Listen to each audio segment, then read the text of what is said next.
మన్ను నిన్ను స్తుతించునా, నీ సత్యమును గురించి అది వివరించునా, నేను సమాధిలోనికి దిగిన ఎడల నా ప్రాణం వలన ఏమి లాభము అంటాడు. ఇక్కడ ఒక మంచి మాట నేను బాగా గ్రహించా. నేను చచ్చిపోతే లాభం ఏంటి? మాట్లాడితే మనం ప్రతి ఒక్కళ్ళం చావు కోరుకుంటాం. ఆ చావు వస్తే బాగుండు నాకు అనేవాళ్ళు చాలామంది ఉంటారు. జీవితం మీద విరక్తి వచ్చిన వాళ్ళు. నేను చచ్చిపోతే బాగుండు అనేవాళ్ళు ఉంటారు. ఎప్పుడు చచ్చిపోతానో అనేవాళ్ళు ఉంటారు.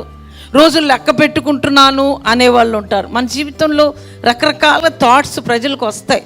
కానీ దేవుని బిడ్డలారా, ఉదయకాలంలో దావీదు చెప్తున్న మాట జాగ్రత్తగా విందాం. అదేంటో చెప్పనా? ఏమంటున్నాడంటే, నేను సమాధిలోకి వెళ్ళిపోతే నా ప్రాణం వల్ల లాభం ఏంటి అంటున్నాడు. నేను చచ్చిపోతే లాభం ఏంటి? చాలామంది చావు కోరుకుంటారు. దావీదు చచ్చిపోవటం వల్ల లాభం ఏంటి అంటున్నాడు. చూడండి, క్వైట్ ఆపోజిట్ అంటున్నాడు. అంటూ తర్వాత ఏమంటాడు? నేను చచ్చిపోతే మన్ను స్తుతిస్తుందా అన్న? నిన్ను స్తుతించాలంటే నేను బతికుండాలి, నాకు స్వరం ఉండాలి, స్తుతించగలిగిన మనస్సు ఉండాలి, నాలో ఆ తలంపులు రావాలి, నాలో జీవం ఉండాలి. మనలో జీవం ఉన్నంత వరకే లోపల మాలిక్యులర్ మూమెంట్స్ జరుగుతూ ఉంటాయి. అవి జరుగుతూ ఉంటే ఈ శరీరంలోని ప్రతి భాగం దాని పని అది చేసుకుంటూ ఉంటుంది. ఈవెన్ వి స్లీప్, పడుకొని ఉన్నా నిద్రలో ఉన్న లోపల మూమెంట్స్ జరుగుతూనే ఉంటాయి. దాని పని అది చేసుకుంటాం.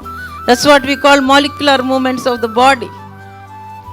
అంటే మనం సజీవులుగా ఉన్నామని అర్థం. ఆ మూమెంట్స్ జరుగుతున్నంతసేపు we are alive. So when we are alive, what we have to do? We have to praise the lord. ఇక్కడ ఏమంటున్నాడు? దేవా, నేను సమాధిలోకి వెళితే లాభం ఏంటి? నేను అన్నీ నష్టపోను, నా రాజ్యం పోదు, నా ప్యాలెస్ పోదు, నాకున్న పేరు ప్రఖ్యాతలు పోవు, నా ఘనత పోదు అన్నాడా?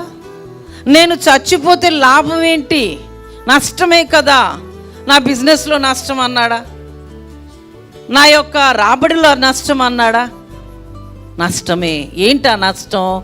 నేను స్తుతించేది ఎవరు? మన్ను ఆయనను స్తుతించదు.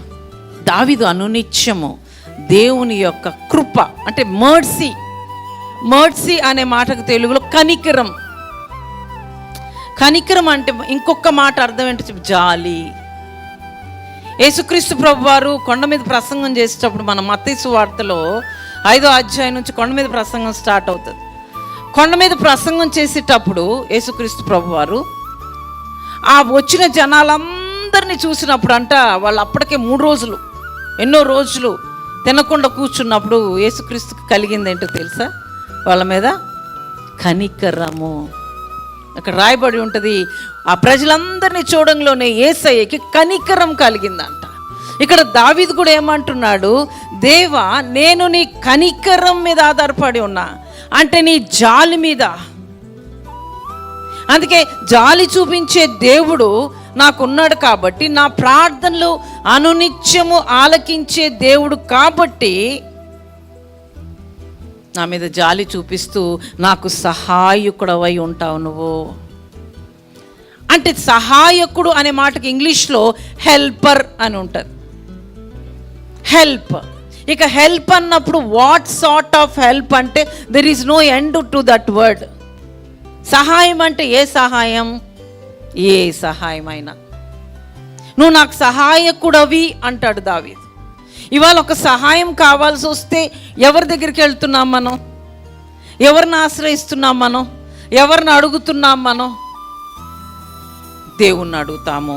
విశ్వాసులైతే దేవుణ్ణి అడుగుతారు, దేవుణ్ణి నమ్మిన వాళ్ళు అయితే. కానీ ఇది లేని వాళ్ళు ఎవరి దగ్గరికి వెళ్తారు? వాళ్ళ దగ్గరికి, వీళ్ళ దగ్గరికి, వీళ్ళ దగ్గరికి, వాళ్ళ దగ్గరికి వెళ్తారు. కానీ దావీదు వెళ్ళలా. ఏమనుకున్నాడంటే, రాజులు నమ్ముట కంటే యెహోవాని ఆశ్రయించటం మేలు. సో ఇవాళ నీకు ఒక సహాయం కావాలి. You want a help. To whom will you go?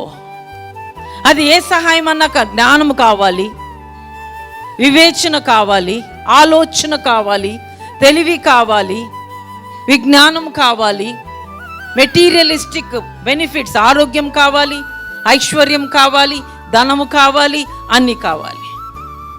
అయితే దావీదు ఇక్కడ అంటున్నాడు, you are my helper lord.